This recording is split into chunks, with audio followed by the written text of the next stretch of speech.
Sombra terrible de Facundo, voy a evocarte. Si uno comienza un libro de esta manera, es casi seguro que va a convertirse en el padre de la narrativa argentina.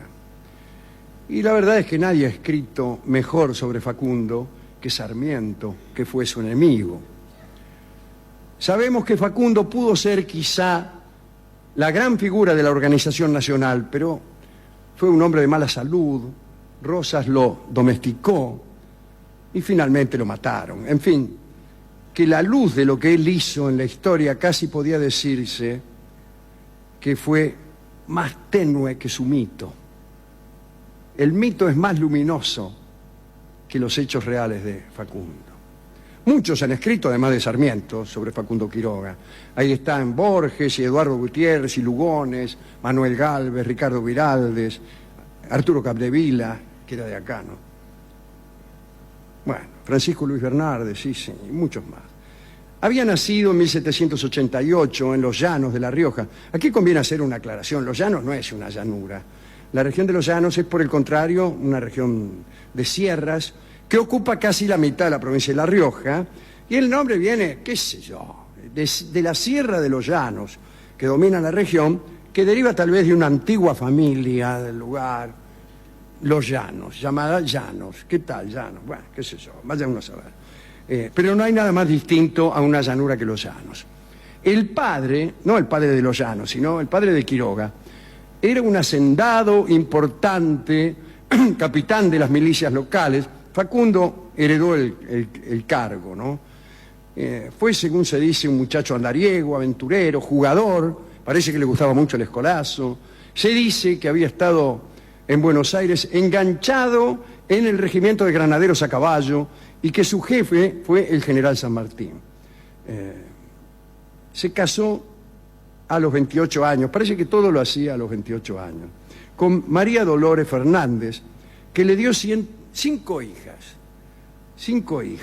y empezó su carrera militar y participó en numerosísimas acciones en aquellos años agitados. Y también se dedicó a enriquecerse explotando las minas de oro que había en Famatina. Pero aparecieron los unitarios. Y ahí estaba Rivadavia, que le concedió la explotación de aquellas minas de Famatina a los ingleses. Y entonces Facundo se decidió a intervenir. Por ahí andaba el general Lamadrid, Arauz de Lamadrid, que tenía orden de liquidar todas las situaciones provinciales que pudieran oponerse al plan de los unitarios. Y los destinatarios principales de aquel plan fueron Bustos, aquí en Córdoba, Ibarra, el santiagueño, y nuestro Facundo. Entonces Facundo se lanzó contra Lamadrid y lo derrotó en el primero de sus encuentros, la batalla del Tala, que fue una batalla terrible. Creo que ahí es donde lo dan por muerto a Lamadrid. Lamadrid era el héroe de la independencia que más heridas tenía. Yo he sabido el número de aquellas heridas, pero se me ha olvidado. Podría decir ahora 140, ponele 140. ¿Sería mejor que lo supiera? ¿Quién sabe? Pero ahí lo dieron por muerto a Lamadrid, en el Tala. Después se recuperó, volvió a enfrentar a Quiroga en la batalla del Rincón. Quiroga volvió a derrotarlo. Y en ese momento Quiroga pudo ser la gran figura de la Organización Nacional. Pero ya saben ustedes lo que pasó. Lavalle, la espada sin cabeza, aconsejado por los unitarios, tomó el poder en Buenos Aires y fusiló a Dorrego. Hubo una gran indignación nacional y vino una reacción contra los unitarios. Pero los unitarios tenían un hombre frío, inteligente, sagaz, que sería el enemigo de Facundo Quiroga, y que fue el Manco Paz, José María Paz, el general Paz, que ahora rodea la ciudad de Buenos Aires. Quiroga se enfrentó con Paz. Primero tomó Córdoba hábilmente, sin disparar un tiro, y lo esperó a Paz en las afueras, en la tablada. y fue el primer desastre de Facundo. Es una batalla que duró 3 días, espantosa, y ahí Paz lo vence. Por algo dicen que el caballo de Quiroga, su moro, también llamado el Piojo, no quiso dejarse montar por su amo el día de la batalla. Parece que el general Quiroga se aconsejaba con este caballo, que le decía cuándo debía pelear y por dónde debía atacar. Esa es una de las cosas que se decían de Quiroga, que su caballo lo aconsejaba. Bueno, Facundo regresó vencido a La Rioja, emponchado y solo, se fue a San Juan con su familia, empezó a reorganizarse como pudo, armó otro ejército, volvió a Córdoba, se instaló con sus tropas aquí nomás, en Oncativo, y allí apareció la Madrid, por sorpresa, y le hizo un desastre, le destruyó el ejército. Y entonces Quiroga, ya sin ejército, se fue a Buenos Aires. Rosas lo recibió triunfalmente, vivió allí un tiempo, estaba furioso por los saqueos de sus propiedades. Parece que la Madrid anduvo por San Juan y por La Rioja y le saqueó todas las estancias y los lugares que tenía Quiroga. Y entre las propiedades que le robó figuraba nada menos que el moro, el caballo que él tanto amaba. Y en Buenos Aires se dedicó a hacer vida social, se amansó un poco, iba a las timbas, hablaba con las muchachas, escribió un libro. A propósito hay que decir que Quiroga escribía muy bien, pero muy bien. Es una delicia leer sus cartas, ¿eh? Cuando ustedes consigan, y ahora vamos a leer algún párrafo, consigan algún epistolario de Facundo Quiroga, léanlo porque es muy bueno. Y es evidente que no tenía tinterillo, que no tenía un tipo que le escribiera los discursos, las cartas, lo escribía él. Bueno, finalmente, cuando parecía totalmente destruido, en 1831, con 100 voluntarios empezó a formar un ejército. Iba a todos los lugares, por ejemplo, agarraba una cárcel cualquiera y decía, voy a vaciar esta cárcel para que estos forajidos formen parte de mi ejército. Y ahí juntó 200 forajidos, un escuadrón verdaderamente de criminales, chorros, quinieleros. Bueno, con ellos salió de Pergamino y realmente solo un aliado de los poderes infernales podía haber hecho algo con eso. Salió con el escuadrón, tomó Río Cuarto, venció a Pringles en Río Quinto, tomó San Luis, en Mendoza también fue vencedor, en la batalla del Rodeo de Chacón, y bueno, se reunió allí con su esposa, y se enteró de que le habían matado al secretario, a Villafaña. Le dio bronca, y así nomás, así de cruel también podía ser este hombre, fusiló como venganza, sin motivo alguno, a 26 tipos, porque así era su naturaleza satánica, ¿no? Y después fue a buscarlo a Paz, para ver si se tomaba la revancha, pero no se dio el gusto, porque le llegó la noticia increíble, esta de que hemos hablado, de que por un golpe de suerte, de esta de la que no hemos hablado, Estanislao López, un federal, ha tomado prisionero al general Paz, así que no se pudo vengar de Paz.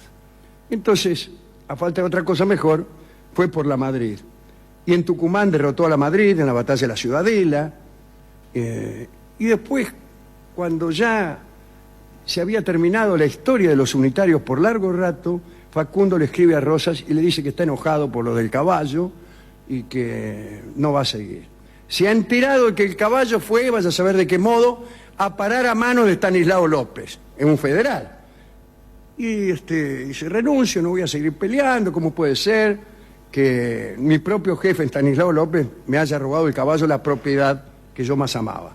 Y Rosas le escribió a López, a Estanislao López, para ver qué pasaba. Che, dice, ¿por qué no le devuelve el caballo a Quiroga, que ha renunciado a su mando? Y López dice, mire, a mí me regalaron un caballo, pero nunca creí que fuera el famoso Piojo, el famoso moro. Lo he mandado a la isla con otros, pues era un animal infame en todas sus partes, dice López. Promete López que le va a escribir a Quiroga para devolvérselo, pero en los archivos de Quiroga que se conservan íntegros, esa carta no aparece. Rosas le escribe a Quiroga, dice, bueno, a lo mejor Rosas está a orillos del río Colorado, dirigiendo la campaña del desierto, que en principio se le había asignado a Quiroga, y en virtud de su renuncia se le asignaron a Rosas. Y Rosa le escribe y dice, mire, a lo mejor nosotros podemos hacernos con el mejor caballo de algún cacique afamado y mandárselo, qué sé yo. Bueno, Rosas no podía imaginar que ese caballo tenía poderes infernales para Facundo. Y Quiroga le responde, cito a Quiroga textualmente, dice, se pasarán siglos de años para que salga en la República uno igual.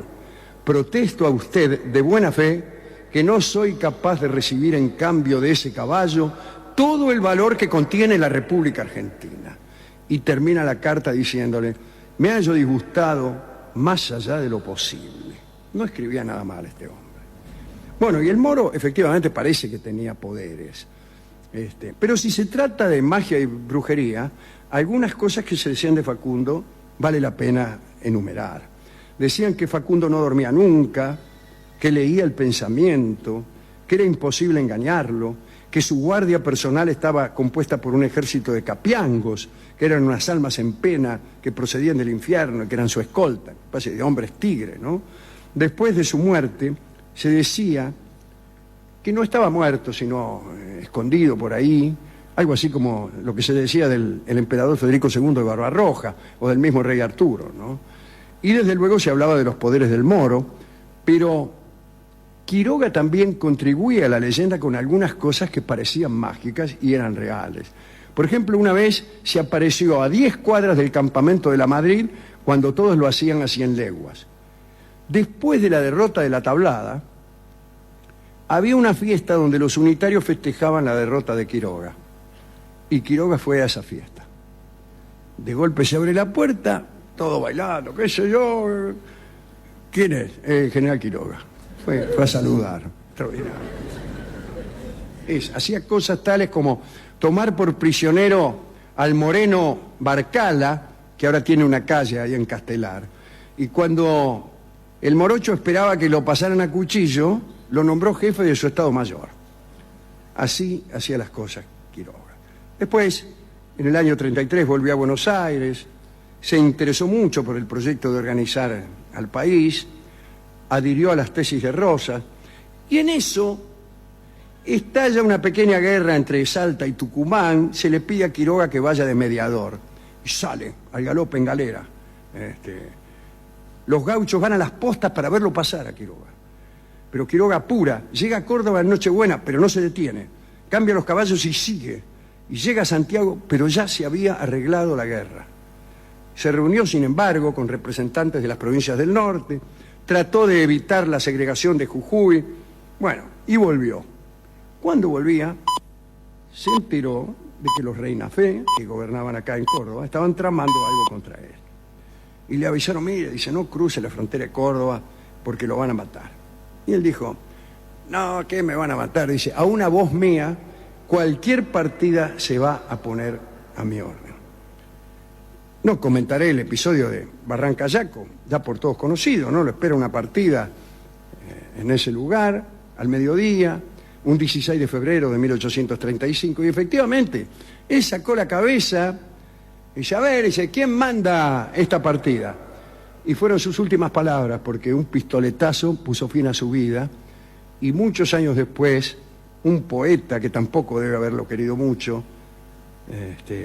que calumnia a él y a Rosas en el poema, tiene, sin embargo, la virtud poética que redime de cualquier calumnia, ¿no? Y de cualquier inexactitud histórica. Dice el poema, ya muerto, ya de pie, ya inmortal, ya fantasma, se presentó al infierno que Dios le había marcado, y a sus órdenes iban, rotas y desangradas, las ánimas en pena de hombres y de caballos. Así dice Borges. Una última cosa. María Dolores Fernández dice que influyó mucho en su vida. Le dio 5 hijas. Los autores dicen que lo transformó en otro hombre. Acá hay un escritor que dice, cambió la vida de Quiroga en 180 grados. No se puede escribir tan mal. Y dice, Quiroga y María son otro ejemplo de que el amor todo lo puede. Facundo se debe haber enamorado tan perdidamente que su vida se transformó, que fue otro. Yo no creo eso. Yo no creo que los grandes amores sirvan para cambiarte, sino más bien para enfatizarte, para hacerte lo que ya eras, pero con mayor fortaleza. Aunque puede suceder que uno venga a descubrir a causa del amor aspectos de uno mismo que estaban ahí sin que uno lo supiera. Facundo era ese hombre que acabamos de vislumbrar, valiente, audaz, cruel, sanguinario, pero también delicado y sensible a las buenas letras. Y tal vez María Dolores supo inspirar su pluma. Imaginemos una carta de Facundo a su María Dolores. Muchacha. Muchacha, ojos de... Ya está.